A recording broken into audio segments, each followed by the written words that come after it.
I'm constantly kind of astonishing my own self by the fact that I can turn this innocuous piece of plastic into, you know, something that's really interesting to look at and brings a lot of, you know, intrigue to people. It affects people.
My name's Tess Felix. I live in Stinson Beach, California.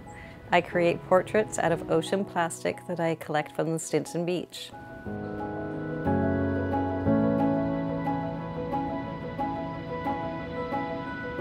Well, I've been a creative person all my life.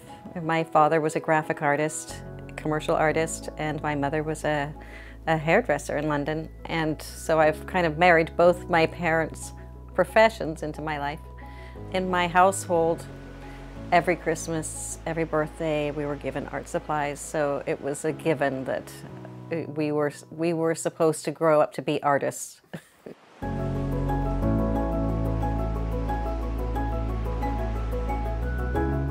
In 2010, there was a huge storm here in Stinson Beach with high tides, king tides, and it brought a lot of plastic onto the beach.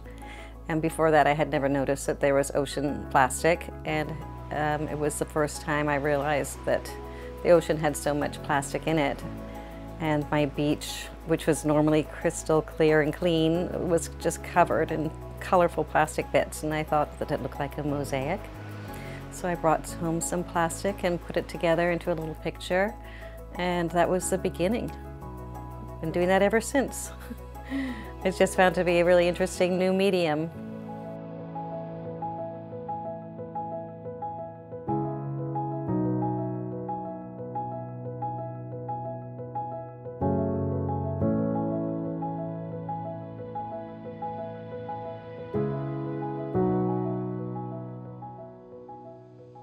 When I see the trash on the beach, it makes me, you know, feel pretty horrified about the way the human beings have treated our planet, and I feel compelled to pick it up, and, you know, it makes me angry. And but then again, I have another side that it's almost like a treasure hunt. You know, when I find something really interesting, like a Batmobile, or you know, a toothbrush, or, you know, I see it as a line. You know, I look at it as the beginning of a portrait, or an inspiration.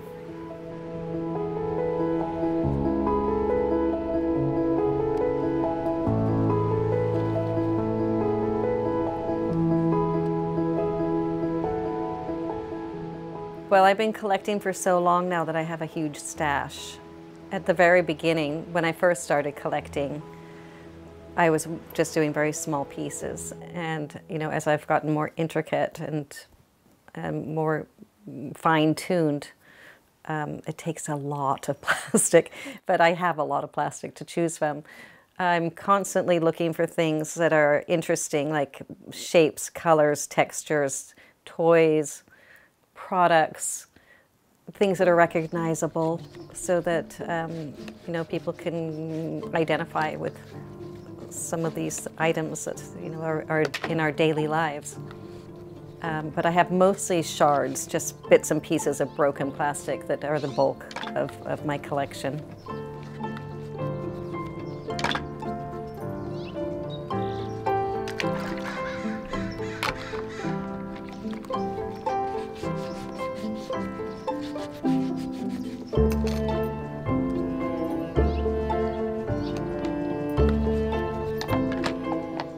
Yeah, the challenge of using ocean plastic is that you don't get to choose your color of your palette like you could with paint. You know, I can't mix up a certain color when I run out, or a shade.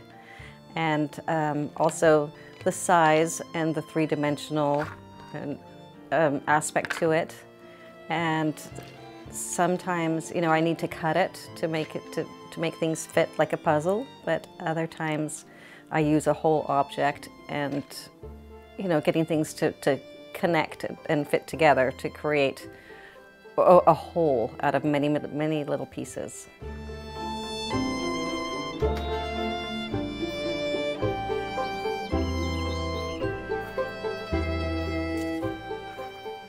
Oh, the first piece was very small. It was like 8.5 by 11, and it was on a piece of copper.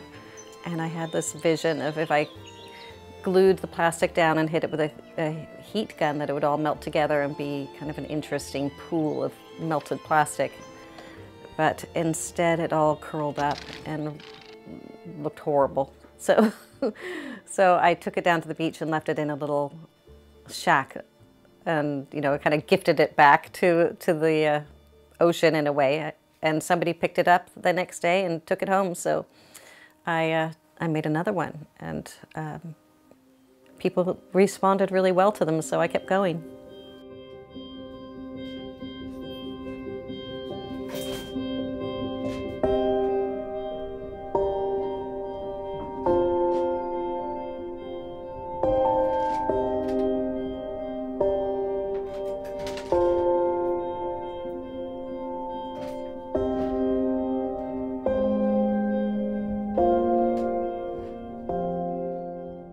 I've been working with recycled plastics for 10 years now, and it continues to fascinate me and challenge me, and I think I'm going to stick with it for a long time. Well, the medium itself, the plastic itself, has kind of a negative energy, and it's something that I feel like I need to struggle with for some reason. I feel like I need to bring forth some kind of message to people through it. It's not an easy medium at all, and the glue I use is it's a marine goop. It's used for fixing boats.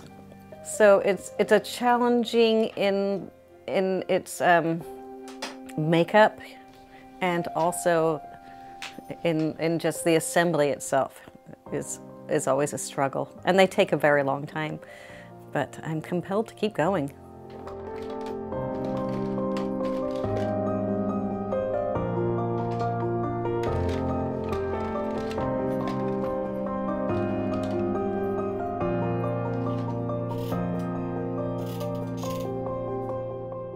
But I can do, I think 2.5 to 3 weeks is the quickest that I can complete a piece. But I don't work long hours. You know, I work maybe 3 hours at the most because of the toxicity of the glue that I'm working with. So I have to be careful that I'm not breathing it for very long. I try and wear a mask, and but that is very uncomfortable and hurts my face.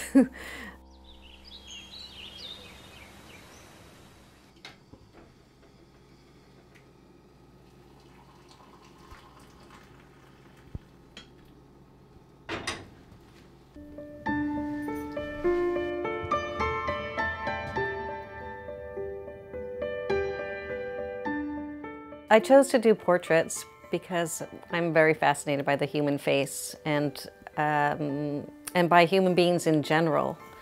You know, I'm also a hair and makeup artist, and so my life has pretty much been focused on people and their appearances. And how I begin a portrait is I take a photograph of the sitter and sit down and have you know, conversation with them and kind of get to know what they like and what they love and who they are, you know, get a sense of the person.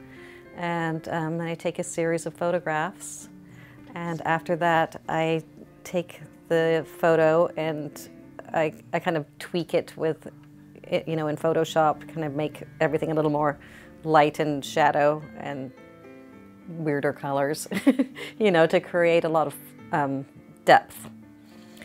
Because when I make the pieces, I need a lot of highlight and low light to get the form.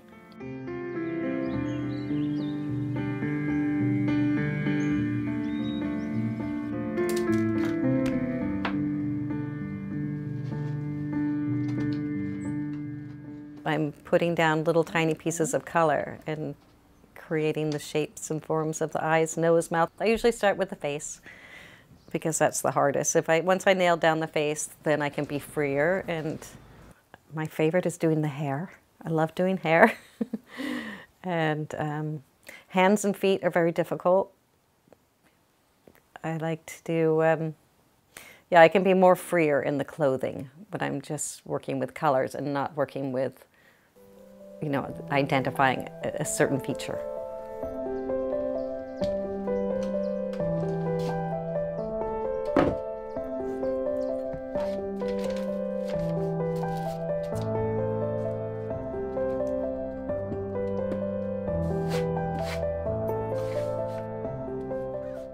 I feel like I'm better at conveying the human spirit through this medium of plastic than I am with paint. I'm not that great of an oil painter, and maybe it's because I have to do it ever so painstakingly slow. You know, that I can get the image that I'm trying to evoke from, you know, working with one little sliver of like a fingernail paring piece of plastic to create an eye rather than just dipping a paintbrush into the paint and plopping it on the canvas. It's a slow process.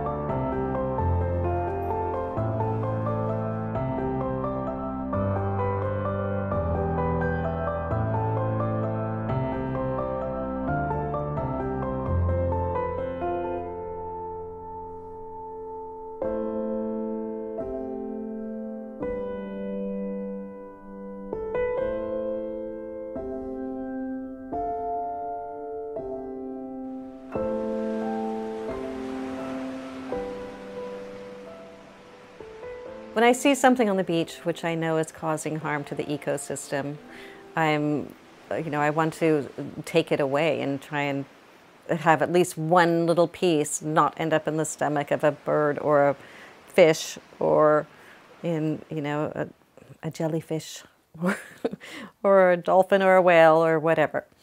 And you know, it's a very small gesture in a huge, huge, huge problem.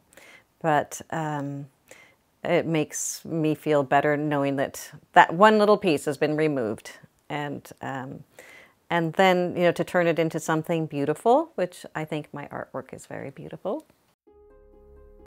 I'm constantly kind of astonishing my own self by the fact that I can turn this innocuous piece of plastic into you know, something that's really interesting to look at and brings a lot of, you know, intrigue to people. It affects people.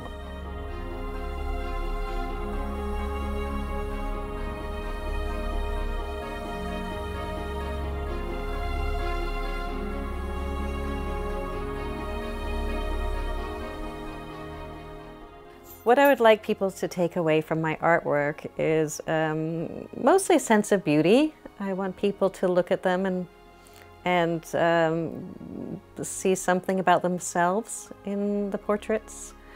I'd like to convey, you know, the human spirit, and also, you know, highlight, you know, the problems that we have right now in the environment.